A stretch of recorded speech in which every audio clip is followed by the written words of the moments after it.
now that we're talking about that, I know I'm kind of hopping around.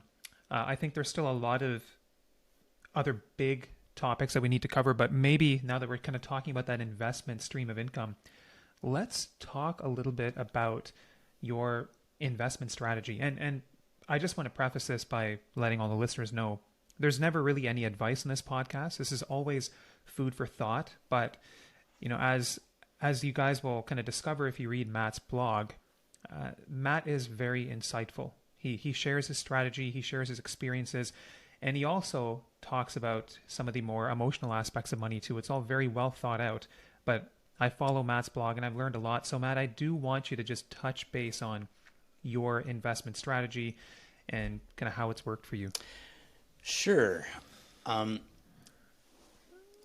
Before I start, do you have an idea of your listeners and like what proportion of them are index investors versus active investors versus some hybrid of the two?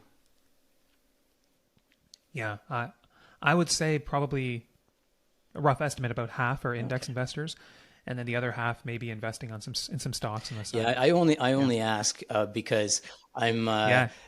I know we both belong to the Physician Financial Independence Facebook group, which is, by the way, for your listeners, it's such a fantastic resource. And by the way, I really enjoyed the interview that you did with Paul and Jane a little while ago. Oh, That thank you, was thank you. great. But that group is certainly predominantly, it seems to me, index investors. And so I'm just a little bit cognizant of that as I tell my story because I'm what you would call a hybrid investor. So I'll tell you my Yep. story about why I invest the Yeah. way that I do. When I started investing, the main reason why I took control of our finances from the bank and the mutual funds I was in is the same motivation that a lot of people have. I wanted to avoid the fees that were going along with those things. But I was also a physician already at that point, and I had trained in evidence-based medicine. And so I realized that, there's got to be an evidence-based way to invest as well. And index investing wasn't such a big thing at that time. And so after I got out of my system those experiments with trying to pick stocks and time the market and things like that, I had been subscribing to this magazine called the Canadian Money Saver, and every year they would publish this article that was written by a professor at the University of Guelph named David Stanley, and it was called Beating the TSX.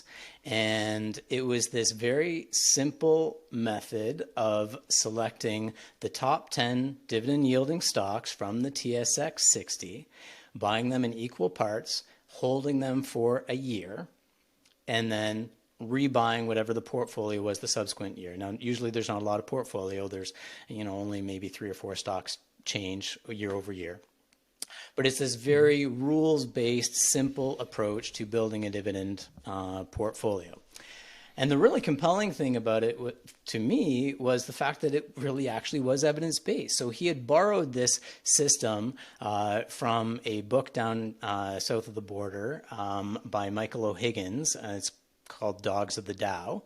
And he just applied it to the Canadian market. And he'd been tracking transparently the results year after year. And at the time I started reading the articles, he had like 15 years of data, maybe 20 years of data. And now we have 35 years of data that shows that this super simple method actually was beating the index and actually with lower volatility as well. So that really appealed to me in my evidence-based mind. So that really is how I started being an effective DIY investor, was using this beating the TSX method. And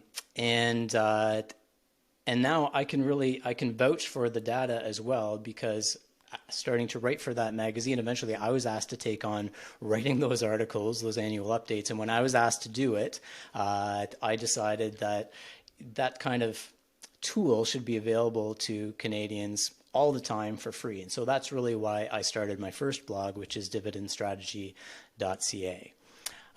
Now, I realize that a lot of your listeners are going to be very skeptical of that, and I can absolutely sympathize with that reaction because I was skeptical too, and I still am. And most of the content that I read and listen to is actually written by or produced by people who are index investors because they, in my experience anyway, they tend to be the most evidence-based investors, and that's something that's exceptionally important to me.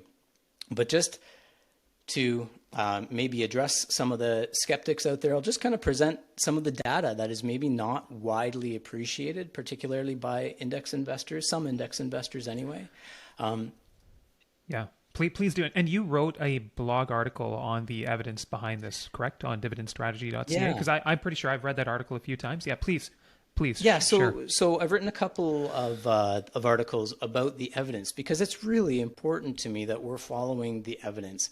I don't Absolutely. believe in Yeah. active investing, and to me, just buying and holding a basket of blue chip dividend paying stocks, not based on predictions of what they're going to do, does not really qualify as active investing. But anyway, the skeptics of a dividend based approach often quote the FAMA in French data. And so I went back and I looked at that exact same data. And what that data set shows is that over the last 90 years, the average dividend payer has actually outperformed the average non-payer by 3 to 1. Wow. And if you look at, but not all dividend payers are created equal. If you look at the fourth quintile of dividend payers, so the fourth highest dividend yielding stocks, that outperformance is more like 20 to 1. And that's interesting, actually, when you get into the data. It's not the highest dividend yielding stocks that have the greatest outperformance. It's actually the fourth quintile stocks that do. So that's just a little bit of a Okay. side.